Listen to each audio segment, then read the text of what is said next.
Anissa Kader, remporter les législatives, typiquement, ça passe par une victoire de La République En Marche dans cette circonscription qui est classiquement à gauche. Écoutez, moi, je veux que la porte que nous avons ouverte le 7 mai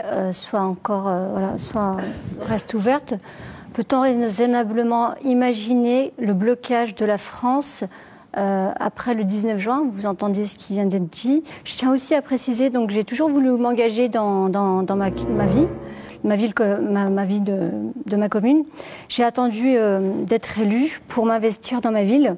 Et effectivement, monsieur, j'ai été élue dans ma ville de 2008 à 2014 à Bron. Et je dois vous dire que c'est moi-même qui ai fait la démarche de rencontrer Annie Guillemot, maire à l'époque, dès 2006, parce que je voulais m'investir et participer activement.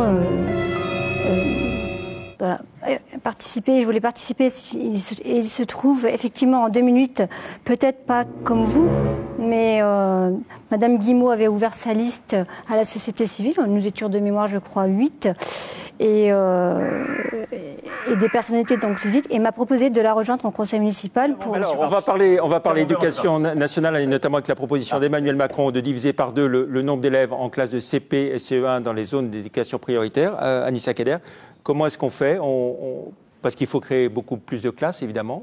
Comment est-ce qu'on fait concrètement et à quelle échéance ça pourra être fait? Alors, juste je voulais revenir parce que je savais bien que sur le programme, vous allez multiplier ce genre de propos. Mais je vous rappelle que les Français ont voté à la présidentielle pour M. Macron et pour son programme. Aujourd'hui... contre Mme Le Pen. Doit se mettre en œuvre, non, monsieur. Et au premier ou deuxième. Tout à fait. Bien entendu, sur un certain nombre de points et dossiers, il y aura de la concertation, c'est ce que je vous disais tout à l'heure. Mais les Français veulent aussi du changement et je veux participer à ce renouvellement décloisonné. Mais enfin, si tout allait bien, nous avons eu M. Sarkozy, M. Hollande, on n'a pas vu de changement. Alors après, sur la réforme... Alors, l'éducation. Ouais, voilà, Aujourd'hui, il y a les deux dans le gouvernement. On divise par 2 le nombre d'élèves dans les zones d'éducation prioritaire en CP, CE1. C'est qu'il y a un loup. Comment est-ce qu'on fait? On crée un nombre de classes très important.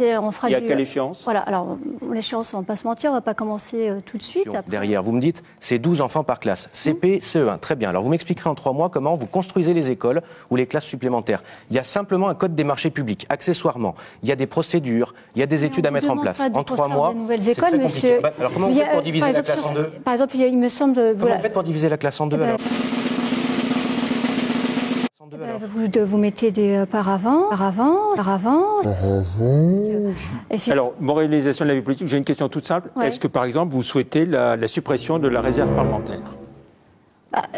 C'est une question très technique, très précise. Donc là, comme ça, je ne peux pas vous répondre. C'est une question très technique, très précise. Donc là, comme ça, je ne peux pas vous répondre. Le fait que chaque député puisse distribuer, on va dire, 130 000 € à peu près par an. Hein. Du moins, si on peut avoir une transparence, oui. Après, voilà, je ne peux pas vous répondre avec précision sur cette question-là maintenant, parce que je ne sais pas. Après...